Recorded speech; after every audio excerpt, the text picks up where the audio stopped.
Hello. This is our second episode, and in the first, we talked about how to control your body and adapt it to an online environment. In this episode, we're going to focus on how to create the best image possible. Now, while these two issues overlap, I'm focusing mainly on sort of equipment setup in this particular episode rather than the body setup in the previous one. Not only that, but I think a lot of our instructors have a lot to say on how to control your body and don't need additional advice from me on that. But there are several things that I've come across in teaching online public speaking that I think are really helpful. I'm starting to communicate to my students, and I want to be able to have this discussion as well. Please, if you have anything that you want to ask during the course of this episode, feel free to put it in the comment section. I may need to navigate toward the actual post on the groups that are posted on, but if you go to the Debate Sensei group page, you can post comments directly there, and it's far more of an efficient way to communicate with me, and I can get right back to you in real time. Okay, so if you go to the Debate Sensei Facebook group, you should see the post there as well. This is also being broadcast to our YouTube channel that is Debate Sensei, and you can post comments there as well. So let's talk about how to control your image in an online presentational environment. Controlling your image just means what is happening in this frame. So there's a number of things that you need to consider, and I'm going to start behind. Behind me is a backdrop. Now, my backdrop, it happens to be bookshelves, but the point is that you want to consider what is behind you far more than you would ever have to consider it in a classroom setting. In classrooms, everyone has the exact same backdrop, and it kind of fades away into nothing. But in a video setting, everything that's within the frame is under your control, or needs to be under your control. Students should consider this as an opportunity to actually add to their credibility in the speech by choosing an appropriate backdrop or setting up an appropriate backdrop. I chose one that is a little bit busy. Part of that is I have nowhere else to keep the books. But secondly, a little bit of busyness actually kind of helps focus in on you. If you have things that stand out too much in the background, if they are popping out to your audience, that may be distracting. For instance, if these books were large enough where you could read all of the titles, then you might get stuck in those as well. I'm sure everyone's going to start reading the titles now that I said that. But the point is that a little bit of busyness in the background is not necessarily a bad thing.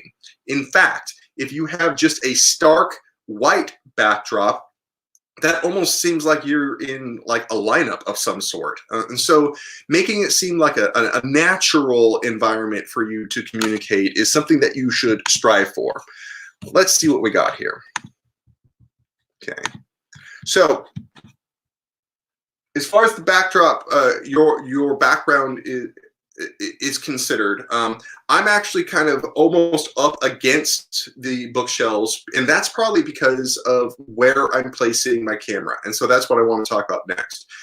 Placing your camera is something that people oftentimes just overlook. And so a few things that you want to avoid and you want to communicate to any of your students to avoid. First off, no selfie videos, okay? None of these things where they're holding it up here or in front of them. And it's like, I've gotten plenty of those speeches where they're actually holding their device as they are recording. You have to find a way to free your hands. Now, maybe that means that there is somebody holding the camera. If that's the case, you want to make it so that they are stationary as much as possible. You want to hold the camera or lean the camera against something that doesn't move, so the camera doesn't necessarily move. That does open up the opportunity if they want to do transition walks and the camera person is actually tracking them as they go. That's an interesting idea. I haven't seen it used in any of my classes yet, but one thing that I think is definitely open for discussion. So having a stationary camera is important. I've chosen to make sure that the camera is right about the level that I am standing. So with that being said, the top of the bookcases are able to be seen in here, and at some point it drops down to right about my waist. Also, I'm making sure that I'm having my face right about center, and there's too often people are way too close to their cameras. The next thing I want to talk about is light. The general rule for light is the more, the better. I have 4 panel lights right now coming, and 2 of them are on me and 2 of them are on the background in order to prevent shadows as much as possible. And I'm going to bring up one of them right here so you can kind of see it. This is an LED panel light. Okay, this is one of them that is illuminating the backdrop for me right now. I'm able to control the intensity of it. I could turn it up and turn it down if I wanted to. Now, not everyone has panel lights like this, clearly. And so sometimes all it does is require a little bit of ingenuity. Go find some lamps, take the shades off of them, and arrange them behind the camera. One thing that you absolutely need to communicate to your students is avoiding backlight. What that means is that there's a light source coming from behind and going into the camera. The result is that students look like silhouettes. You can't see their facial expressions, and it looks like there's some sort of anonymous informer that is being interviewed by the FBI. Make sure that you have good light coming on to you and not from behind you going toward the camera. You don't want any light going toward the camera. You want it all coming from the other direction. If you're having trouble finding light, late day light, pretty much like what we are experiencing right now. This is airing at about 6 o'clock. And so you're able to get really good light right there, and it's fairly low, so it eliminates shadows. And that's really the name of the game. You want to avoid shadows on the face as much as possible. That's why normal overhead fluorescent lights aren't necessarily the best thing to have as far as lighting goes. And so there are some times where if you are recording and it's directly above you, it almost looks like you're getting beamed up by some alien spacecraft, because there's this just drastic shadow being cast on your face, and your shoulders are lit up. You can also place a light behind you and illuminating your back, as long as it doesn't catch the camera. And what that does is it creates an outline. I don't have one right now in that situation, but it does help kind of create a separation between the speaker and the background. So that's what's known as backlighting, okay? So 2 of my lights are on the backdrop behind me, and 2 of the lights are on me, and that creates, I think, a fairly good image that we're seeing right here. A lot of people wonder about the equipment that they're using and the video camera quality. Camera quality is one of those things that I think has really been holding back the transition to an online environment, because sometimes those things get really costly. On the other hand, video cameras have become so ubiquitous that it's hard to find somebody that doesn't have access to a video camera, and a pretty good one at that. The thing that you need to know about cameras is resolution. You need to look up what resolution your camera shoots. For this camera, I looked it up recently, and it is at a 720p. What does that mean? It means the height of the area that you are measuring can hold 720 pixels in it, and that is a measure of resolution. It produces a fairly fine image, right? But there are different levels of resolution. 1080p is considered full high definition resolution, and therefore it would be an even sharper image than you are seeing right now. The standard today has become 4K. That is 4,000 resolution. And so the pixels that you see is just stunning, absolutely stunning. In fact, there are mobile phones that have 4K resolution in the built-in cameras that they have. It is an amazing time to be shooting video these days. Luckily, it's exactly what we need. So let's get a little bit more technical about that. Some of the equipment that I use in my shooting. Now, many of the other videos that I shoot for my web broadcasts, I use this. This is the Logitech Brio web camera. All right. As you can see, there is a little hook here, and so it would hook onto the back of any camera. This is able to reinforce the back, and therefore, if you are on a screen, that's how it would hang. The top, therefore, swivels, and you can arrange it so the camera is looking straight at you. Okay. This is a 4K camera, and it is perfect for shooting live streaming videos. Now, there is a distinction that I think that we ought to make in especially the public speaking arena, and that some of the assignments are synchronous assignments in which people are interacting real time. For instance, the people who are watching this right now are experiencing synchronous communication, but there's also asynchronous communication. Perhaps you're watching this after it was published. That would be asynchronous communication, or after the fact, not happening at the same time. Some assignments may be that a student records something and submits the recording, and that recording is what gets graded or evaluated. Or you may have a live streaming event where the grade is based upon their ability to speak live. The benefits and drawbacks to each of these approaches is beyond the scope of this particular video.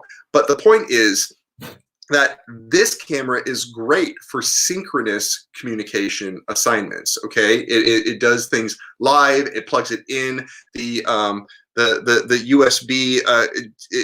It works with Mac. It works with PC. Things are really good with this. Okay.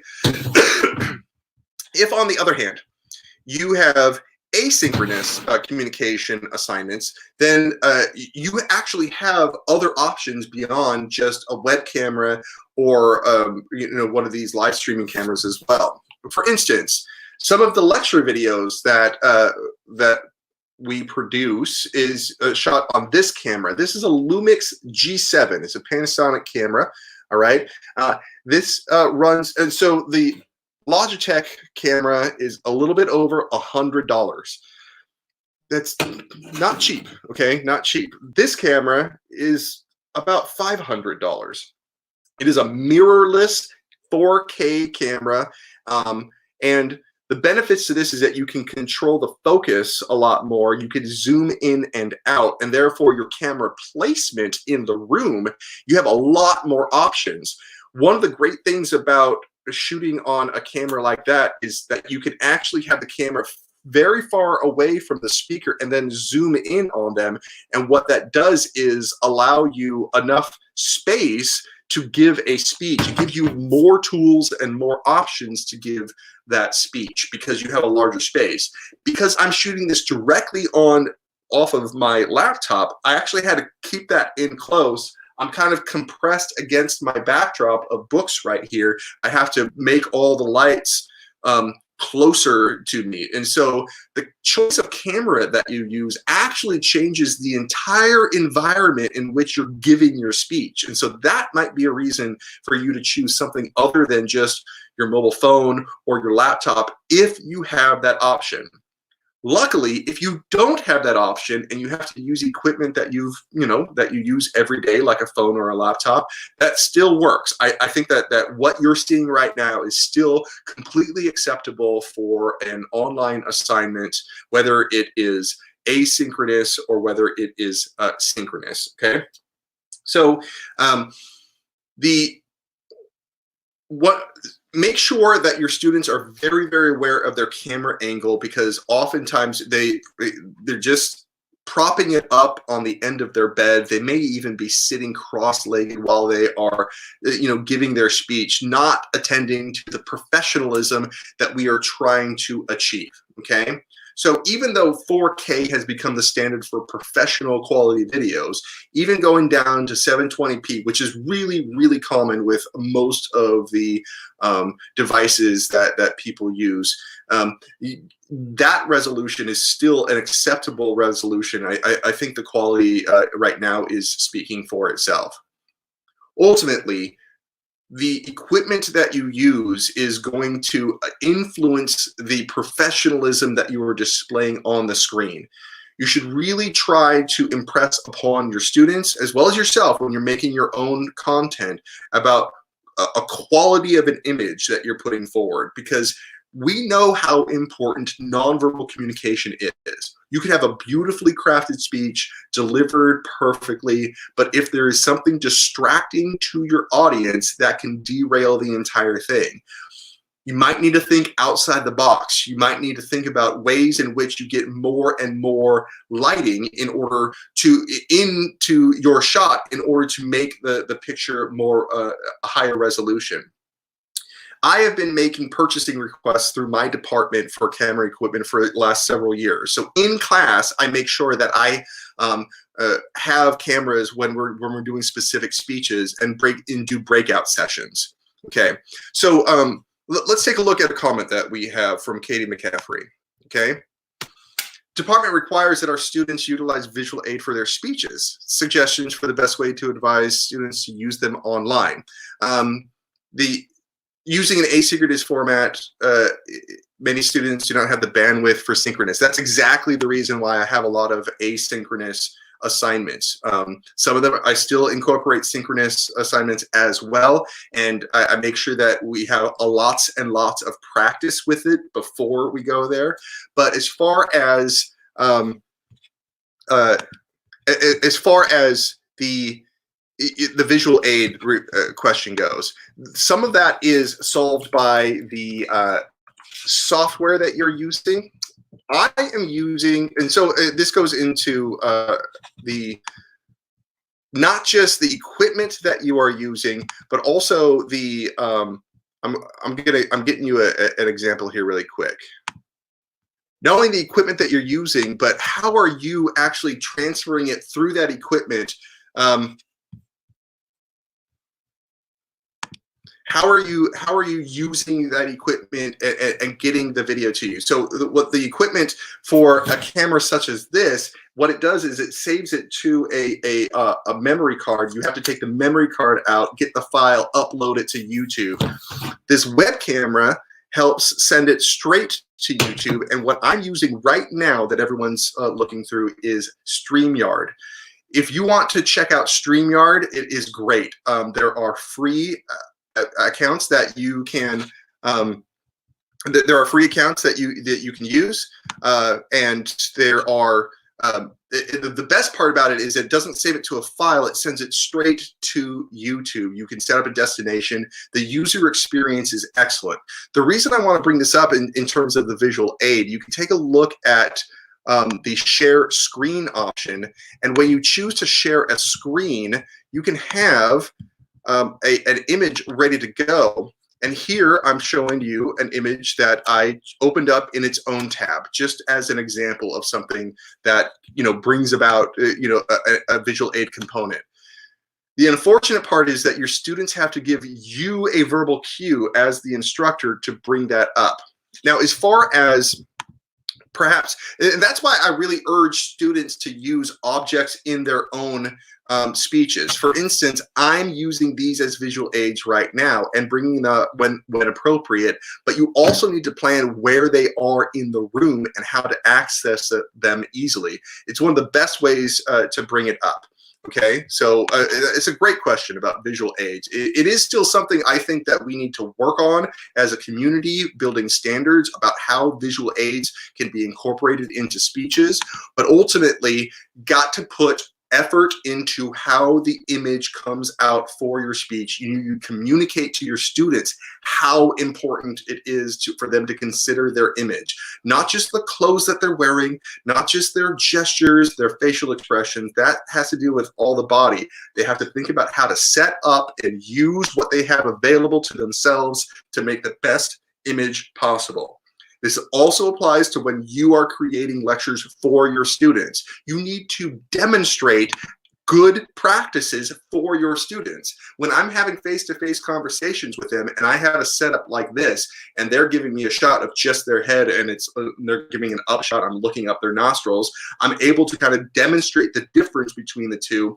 What we as a community should be striving for is professionalism, a level of professionalism in the images that we present, put forward, and that we expect from our students. Please join me in just a little bit where I talk about how to think about sound when you are having online assignments and talking with your students. Thank you everyone for participating and or watching this episode, and I look forward to seeing you in the future. Bye.